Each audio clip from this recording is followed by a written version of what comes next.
Guys, I really think that the game we saw last night, Mexico 2, Canada nil, was one of the better CONCACAF head-to-heads I've seen in a very long time. And I would just say, as a fan of CONCACAF, as somebody who wants to see the region improve, those are the exact games, those are the exact environments that we want to see. That game compared to Panama, US, was night and day. That game was pretty dog water from an entertainment standpoint. It didn't even have the fieriness of a semifinal.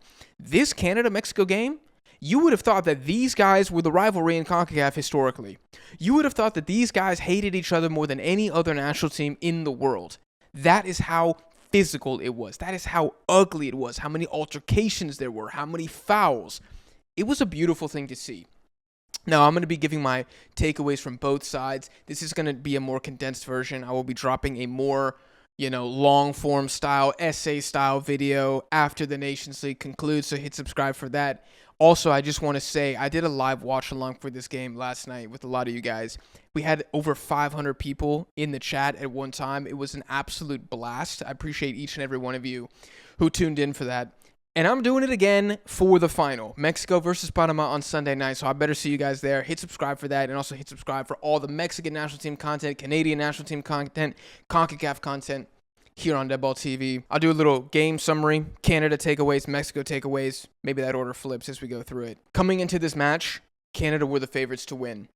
Unfortunately for the Canadians, a somewhat fortunate goal, a wicked double rebound off both Alphonso Davies and Moise Bombito in the opening 30 seconds puts Raul Jimenez right in front of goal versus Dane St. Clair, and he slots it home. And just like that, within 45 seconds, whatever Aguirre was planning, whatever Jesse Marsch was planning, is completely out the door, and it's a different game. It's a different game completely, and you can say for 100% certainty that Raul Jimenez, that man is the spiritual leader of the Mexican national team.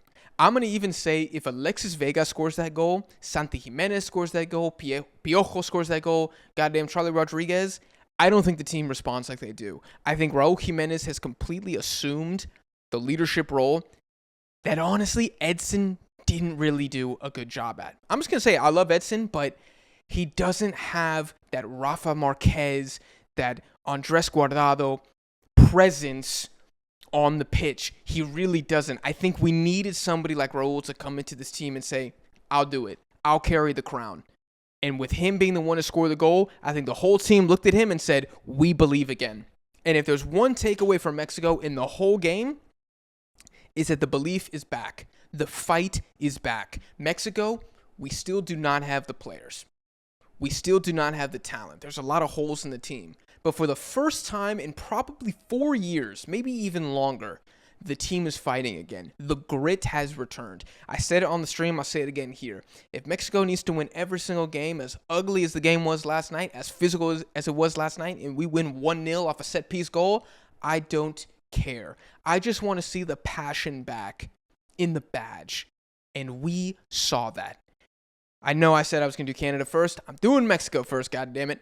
The backline's performance last night was incredible. Johan Vazquez, take a freaking bow. I still did not look up his defensive stats. It doesn't matter. I know what my eyes saw.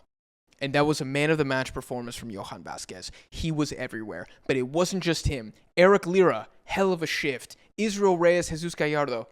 These are positions where you're walking into the game. I saw the 11. I said, oh gosh, this is going to be a mismatch out wide. Not really. Yes, Alphonso Davies got a couple good opportunities. Maybe Ali Ahmed, he was in a good position once or twice. But they held their own. They held their own. And Edson Alvarez, I'm really not trying to throw shade on him. I love Edson. As a center back last night, dude was a beast. He was an absolute menace. He was inches away from scoring a goal of his own. He needed that performance, and he delivered. It was a phenomenal defensive performance from Mexico. And the attackers, it was mainly the Raul Jimenez show, but Piojo, but Alexis Vega, but Chino, they defended for their lives. It was a bunch of harassing. Nobody was walking. Again, the effort was there. And that's the biggest up for Mexico, outside of going to the final, outside of getting a massive win under Javier Aguirre. And I said before the preview, if Mexico wins this game, it's our biggest win since the World Cup, since we beat Saudi Arabia. Guess what? Mission accomplished. This is our best win since the last World Cup, since 2022. That's how long it's been since Mexico beat a good national team. And beating a good national team, I almost said on a neutral venue. Whoop, let me pause there. It was an extremely pro-Mexican crowd, right? But still, that doesn't take away from the achievement. Aguirre really, really needed this because if Mexico got bounced here, especially with the United States getting eliminated by Panama, I just feel like the pressure would have been insane. God knows what the Mexican media would have been saying about Aguirre. There would have been people calling for his head 100% if Mexico lost. That's just the reality of being Mexico's manager. I'm going to talk about that for a second because I feel like the fact that Panama was the opponent in the final and both of these teams knew that, I wonder how much that affected these two teams psychologically. And I kind of feel like it benefited Mexico because Mexico, we have a phenomenal record against Panama. We always play well against them. I think the Canadians did what I was afraid of and came into this game looking at the final too much and ignoring who they had to play in the semis. And I said in the preview, if Canada does that, Mexico's going to win.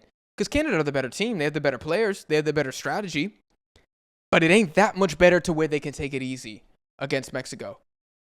How dare you try to disrespect Mexico in a CONCACAF competition? You cannot do that. I'm not saying that Canada 100% did that, but when you concede a goal in the first 30 seconds, you have to ask if the guys were checked on. I do agree it's very unlucky and it changed the game, but still, that's the fact. I feel like U.S. being knocked out, I feel like it might have rattled the Canadians a little bit. Maybe their eyes got a little too big with the possibility of winning a trophy for the first time in 20 years. You know, this generation getting their hands on silverware, which is something they desperately needed and they failed to do yet again here. I'll end the Mexico segment with this. Santi Jimenez, probably the worst player last night. Yes, he probably was worse than Charlie Rodriguez. It's a bit of an interesting one because Mexico offensively, we weren't great. We actually barely created any chances. It's just Raul Jimenez scores the first chance that falls to him. He's been doing that for Fulham this season. He's a clinical striker. And then he's apparently a free kick god now and scores a ridiculous free kick. You could even say that the difference in this game was an Alphonso Davies free kick versus Raul Jimenez free kick. That was the difference in this game. Alphonso Davies missed by 1.5 feet. Raul Jimenez put it in the top bins. And they were aiming for the same corner. And that was the difference. That was really the difference. Because which team attacked and looked better? It was Canada. Which team defended better? It was Mexico. Mexico just stifled everything. Luis Malagon had one save in the entire game. Unacceptable if you're the Canadians. Unacceptable if you're bringing this kind of attacking firepower. But to end it on Santi, he was the worst player for us last night. Now, does that mean that Santi is a fraud? Does that mean he sucks? No, but we have to find the right opportunities to use him as a national team. And there's just no debate anymore if it's him or Raul Jimenez. It is Raul Jimenez. I mean, they're playing together at the same time now with the same players, with the same midfield, the same wash guys in the back. And one guy's getting braces and the other guy is not really doing much, right? So, gosh, it's just like, maybe he's cursed. I don't even know. I'm just going to move on to the Canada side for the sake of time because I don't have a ton of time to make these long videos today. Now, I think the major talking points for Canada are that they're overrated. That's going to be the main takeaway for Canadians, or Canadian haters, I should say, is that they're overrated. And I don't think so. I'm going to push back on that narrative. I don't think Canada were overrated. I think they were rightfully the favorite going into this tournament.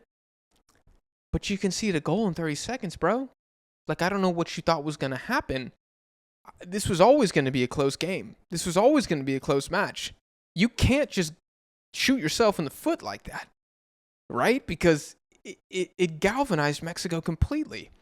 And the Canadians, who have a bit of a they bottle it branding already, it's like they're looking around like, oh God, it's happening again. And I think Canada responded very well in the second half. The first half, they were bad. But in the second half, they really, really responded.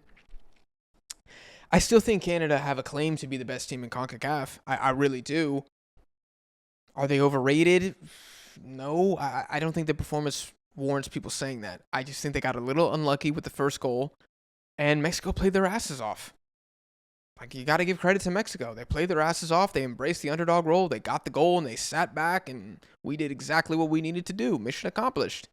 That's what I would say to people saying that. Are Canada bottlers? Again, I would say it looks like the answer is yes, because they would have played Panama in the finals. Which, by the way, it would just be continued Panama disrespect. Like, people will never learn. I don't think they're bottlers. Again, I think Mexico just put in a hell of a performance. And Canada lost to a golazo free kick from Raul Jimenez. This is still a great Canadian side despite the loss. And I think that it's way too early to overreact to Jesse Marsch and be like, oh, he was a purple patch merchant. I knew he wasn't that good. Or, oh, Jesse Marsch got outcoached. Again, I just don't think those apply. Like, there are things in football that happen that destroy game plans.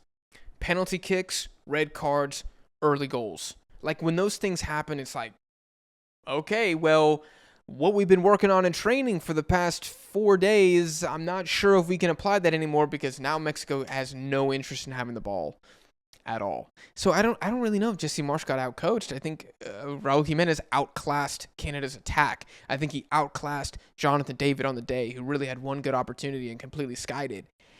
I think Mexico's defense put the clamps on Canada in the match. That's really what I think happened here. I'll end the video by addressing what I feel like Canadians are going to be saying about this game. They're going to be blaming the referee. They're going to be blaming the foul on Derek Cornelius in the box that they believe should have been a penalty. And probably something else. Probably Richie Larea being unavailable for this game. I just think if you're Canada, you just got to hold the L, man. Like, this is a fan base that is clearly very excited by the generation that they have. But the performance did not deserve a victory. Sorry.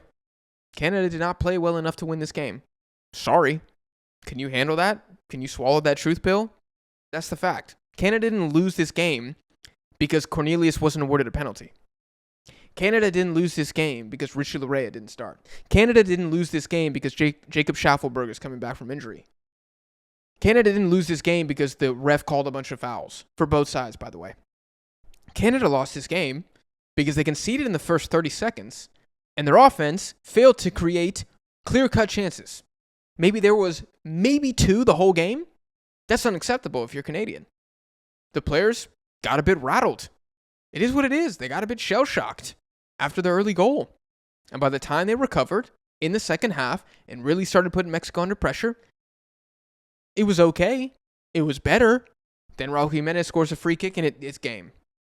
It's game. This Canadian side, you could tell they didn't have 2 goals in them this match. They had maybe 1. And Raul Jimenez gets the second. It's done and dusted, man. Like, it is what it is. Canada's still a good team. Canada missed a great opportunity to win a trophy. Canada missed a great opportunity to be the unanimous kings of CONCACAF. Own it. It is what it is. You know, it's... U.S. players take a lot of heat, right? Pulisic takes a lot of heat. Oh, how dare we suggest he's world class? Oh, how dare you suggest Anthony Robinson's world class? Santi Jimenez, Raul Jimenez, of course they're not world class. The only world class players, Alphonso Davies, maybe Jonathan David. They didn't look that great last night. Jonathan David definitely didn't look good at all. Alphonso Davies had a nice free kick. It looked cute. Almost went in. Had a couple decent chances created.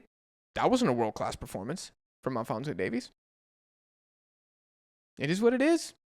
It is what it is. You just got to accept the reality, accept the fact that maybe Canada's not lucky, or maybe Canada's not ready. Maybe they got unlucky. Maybe both. It's okay. Doesn't mean that we need to overreact and start blaming the ref for the next 30 days or whatever it is.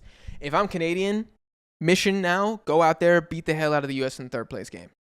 Beat the hell out of the U.S., win that game 2-0. And you walk out with a bronze medal from the Nations League, it's not bad. It's not bad. This is Canada we're talking about here. You guys were irrelevant for the entire history of the region until 5 years ago. Don't take this opportunity for granted, even though it's disappointing. Remember, you guys didn't even make it to the semifinals last time. Jamaica knocked you out. Jamaica knocked you out. So don't take this opportunity for granted. Use this as a learning curve. This is not the last time Jesse Marsch will play for a trophy. But so help me God, if you guys send a B team to the 2025 Gold Cup, I'm going to freaking eviscerate you guys in my preview video. Because y'all ain't built like that. You're not built like that. You're a good team. You're not that good. Right? Mexico showed that in the game last night. Those are my takeaways, guys. I hope you enjoyed. Let me know the number one thing that you learned either about Canada, CONCACAF, or Mexico down below in the comments. Again, reminder, I'll be going live Sunday for the live stream. I hope you guys jump in for that. It should be a really, really good one. We had like 500 people in the Nations League semifinal watch along at one point. It was a freaking blast. I had a great time. I can't wait to do it again with you guys in about 48 hours here. So, yeah, hit subscribe for that. All the other CONCACAF content here on Deadball TV. I appreciate you guys for watching, and I'll see you on the next one.